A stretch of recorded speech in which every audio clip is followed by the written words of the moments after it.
A scientific breakthrough just occurred at the Joint European Torus facility in the UK. A record-breaking amount of clean energy was generated through a fusion reaction. This breakthrough is a giant leap for mankind in the field of energy production. Are we looking at a final sustainable solution to clean energy, or is it all a hoax? As the excitement for a new clean energy source builds, there are still so many questions, such as, what is this nuclear fusion? What does it do? And why is it so important? Before we go into details, we'll first bring you up to speed on a few scientific terms. It's about to get nerdy, so hang in there. Now, we all know that everything around us is made up of atoms. But what you may not know is that when these atoms are joined together, their nucleus fuses, and energy is released. Fusion happens when the nucleus of two or more atoms are joined together, while fission happens when a huge nucleus is split into smaller nuclei. All of these reactions emit energy that can be measured. Are you with us so far? Great. Our focus here is on nuclear fusion. This is a reaction in which two or more atomic nuclei are fused by force.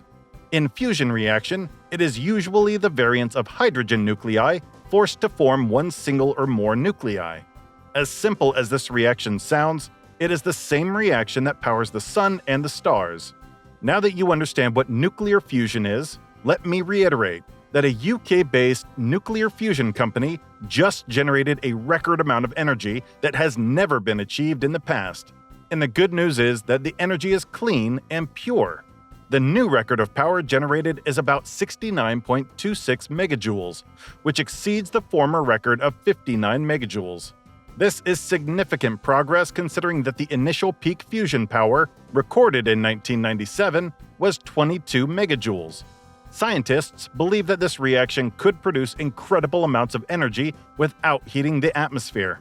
The revolutionary reaction produced a heat of 150 million degrees centigrade, which is 10 times as hot as the middle of the sun, and it all happened at the Joint European Torus in Oxfordshire.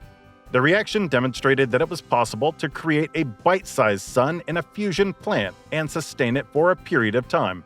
A renowned doctor at the University of Manchester explained that the fusing of atoms is a very difficult process that requires temperatures 10 times hotter than the sun, somewhere around 100 million Celsius. The process also requires adequately high atom densities for a long enough period of time. Creating high-energy reactions that can yield the energy of the sun or stars inside of a nuclear reactor is one of the most advanced feats of technology and a great challenge to humanity. But if it is pulled off, it has the potential of generating unlimited energy for eternity.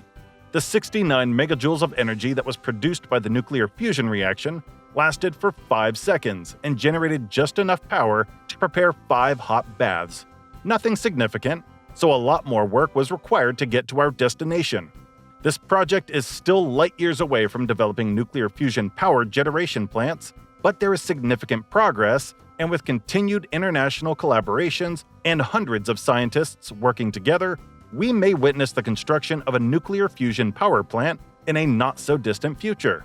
It may seem like the fusion research is new, but it actually began in the 1950s. Scientists learned to fuse atoms in their labs for decades and have discussed small advancements for years, but no one has been able to demonstrate how the power of fusion can be harnessed to generate usable electricity.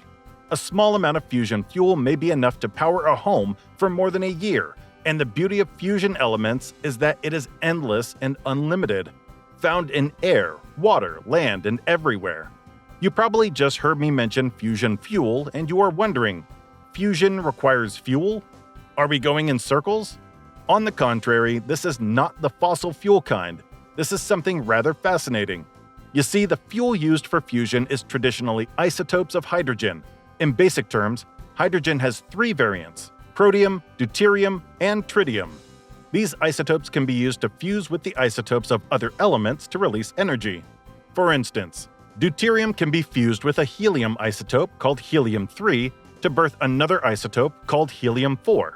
The formation of helium-4 releases a massive amount of electricity. This reaction remains a mystery. How can a small liquid of an isotope generate as much or even more energy than over 10 million pounds of coal? This is the power embedded within the nucleus of elements, such as hydrogen and helium. Let's talk about the man-made fusion device. You know, the machine that conducts all this research and carries all the emitted radiation. The fusion does not only store plasma beams so hot that anything they come in contact with instantly vaporizes, but also has the propensity to harness energy from this chaotic reaction to produce energy. A critical parameter for success is the density and closeness of the fusion fuel being used. Secondly, are the particles hot enough to react and fuse with each other? Then finally, are they sustained long enough to create multiple reactions that lead to the release of energy? This reaction is what some scientists refer to as bottling a star. The most difficult aspect of nuclear fusion is that it combines so many specializations, such as various aspects of engineering and physics. The complexities of electromagnetics, fusion plasma, pressure, stress, and temperature under physics are what determine the solution to the energy enigma. The major problem faced in this research is getting more energy out than you put in.